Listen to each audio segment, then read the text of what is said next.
Hey, Positive Impact Club. So what we're going to be talking about today is how long your meeting should be. So meetings, you love them, right? I'm guessing the answer to this is not hell yeah, and you're not alone. Listen, meetings are a key to coordination and teamwork in every organization, and the larger you get, the more meetings you seem to have. Have you ever been in a meeting to discuss a meeting that's coming up? That hurts my brain.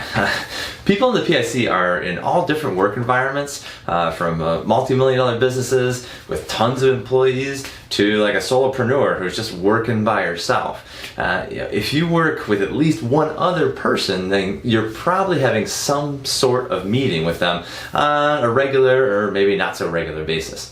So today I want to give you some tips and ideas on how to get more out of your meetings so that your organization can be more effective, and then, well, hey, maybe you can have a little bit less meetings if you make them more effective. Okay?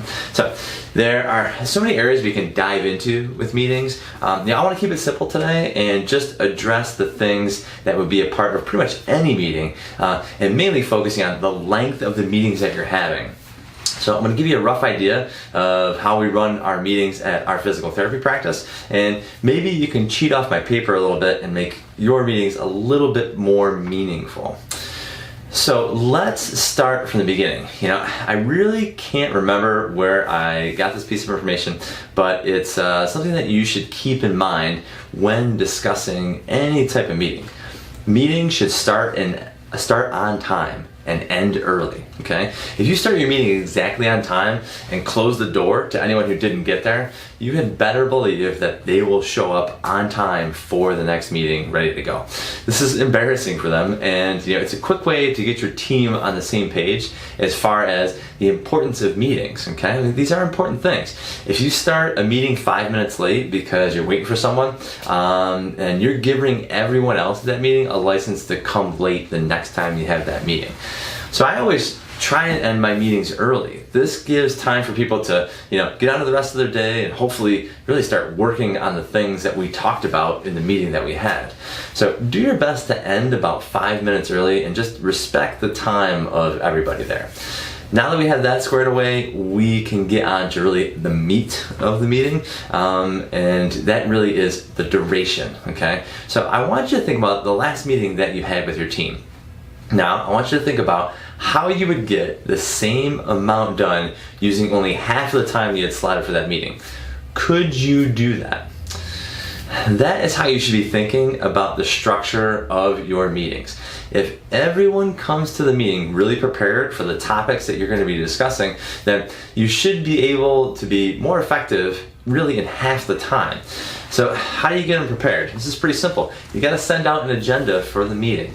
As my friend Cameron Harold says, no agenda, no attenda. It means it's not going to go to the meeting. You should have a clearly outlined focus on the topics that you're going to cover, and it gives times for each of them. This is going to hold you accountable to really completing the meeting early, okay? And everyone's going to know what you're going to be discussing. So they're going to have thought about these topics in advance. I also like to send out a few questions for them just to kind of think about if they're going to come to the meeting so that they have input ready to give, right? This saves tons of time that we spend waiting for people to think about something important to say at the meeting. They've already thought about it before they come to the meeting, so it just goes faster. So the meeting is really just a scheduled time to give the thoughts and set up action steps based on the thoughts that they have. So just have them think about it before the meeting. So here's what I want you to do. I need you to take action on this topic and do it soon. Look at your calendar, okay? Look at the next meeting that you have with a group or even like an individual person, and write up an agenda for that meeting, okay? And send it to the person or the people who you're planning on having at the meeting. Let them know that you will only be able to meet with them for half of the time that you had originally scheduled. So please come prepared and to discuss these topics that you have on your agenda that you've already given to them. All right? If you have specific questions, you can include them as well on your email, things to kind of think about. Then have the meeting stick to the script. Start on time. End early, no matter what. After the meeting, make an assessment on how effective that you thought it was compared to some of your last meetings. I'm almost going to guarantee you that you're going to save time and have an even better meeting because it was really to the point. Then you can use the extra time to meditate or exercise or read a great book, okay? Everybody wins. Hey, I look forward to talking to you guys more about meetings in the future. It's really, really important. So crush the rest of your day and shorten up the next meeting that you have.